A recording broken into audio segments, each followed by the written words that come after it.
Hey guys, Bob Moses here, and welcome back to SAMP WTLS, the channel that's all about GTA San Andreas multiplayer with a special focus on Welcome to Los Santos. Have you ever dreamed of waking up in the morning and hitting the open roads, traveling the country, reaching the far corners of San Andreas, all the while busy hustling players, finding treasures, negotiating and haggling, and walking away with a fat pile of cash? Well, stay tuned, because today we're going to learn just how to do that with Storage Wars.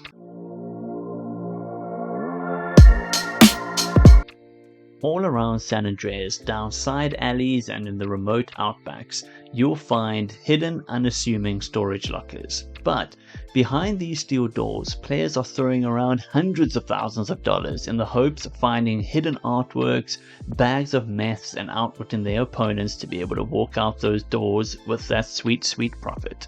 So keep your eyes open and your helicopter handy, and you too could be walking out those doors with your pockets bulging full of cash, diamonds, and drugs. So stay tuned as we find out how this all works.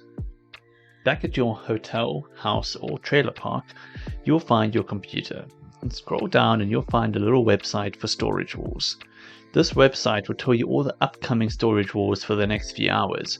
But keep an eye on the chat too, because 15 minutes before each auction, they will start being announced to the entire server, and they will be announced every 5 minutes after that too. You also find the weekly contest, which ends at midnight on Sunday server time, and here the players who've earned the most of a single locker will be added to the leaderboard, and the winner can walk away with $2.5 million. And finally, we can also see all the latest revenues, so we'll be able to see who's won and lost those lockers. Even if we didn't hang around after the locker, or we weren't present at the locker, we can go back and see who's doing well and doing badly. So stay tuned and make sure that you don't ever have a minus sign in front of your figures. Once we know about an upcoming Storage War auction, the next step is to find them. Fortunately, this isn't too hard if you know your San Andreas geography though. In Las Venturas, we have 3. We have 1 in Whitewood Estate, 1 in LVA Freight, and 1 in Lindenside. In San Fierro, we have 2. We have 1 in Doherty, and then we have another one in Ocean Flats. In Los Santos, we have 10. We have 1 in Las Colinas, 1 in East Los Santos, 1 at Playa del Seville, 1 in Willowfield, 1 in Verona Beach, which is actually more in Commerce. We have 1 in Commerce itself, 2 in Market, and 1 at Santa Maria Beach. And then as for the countryside, we have 1 in Angel Pine, we've got 1 in Fort Carsons, we've got 1 in El Quebraderos, I hope that's how you pronounce it, 1 in Blueberry, and finally we've got 1 in Bayside. And once you think you're in the general area, you can bring up your navigation by going /GPS and select Storage Locker, and this will highlight the nearest one to you. So you found the doors, now what happens inside? Well, we've got our front vending machine, which is good because you'll be drinking loads of these while you're waiting for auction to start or trying to play it cool during the bidding wars. Next, you'll see the locker with the for lease sign on it.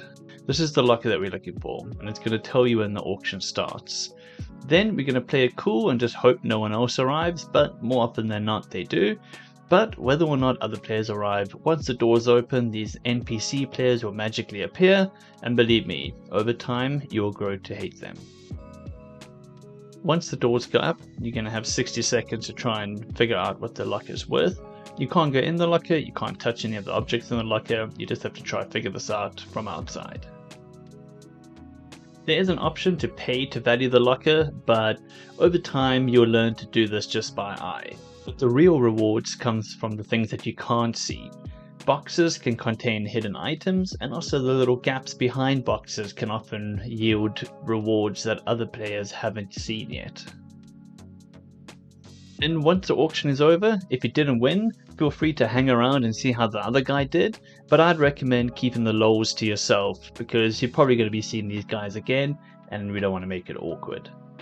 If you won the auction, well, if you got carried away, it's time to take your medicine and unveil the value in front of everyone, or allow yourself to glow in the wind.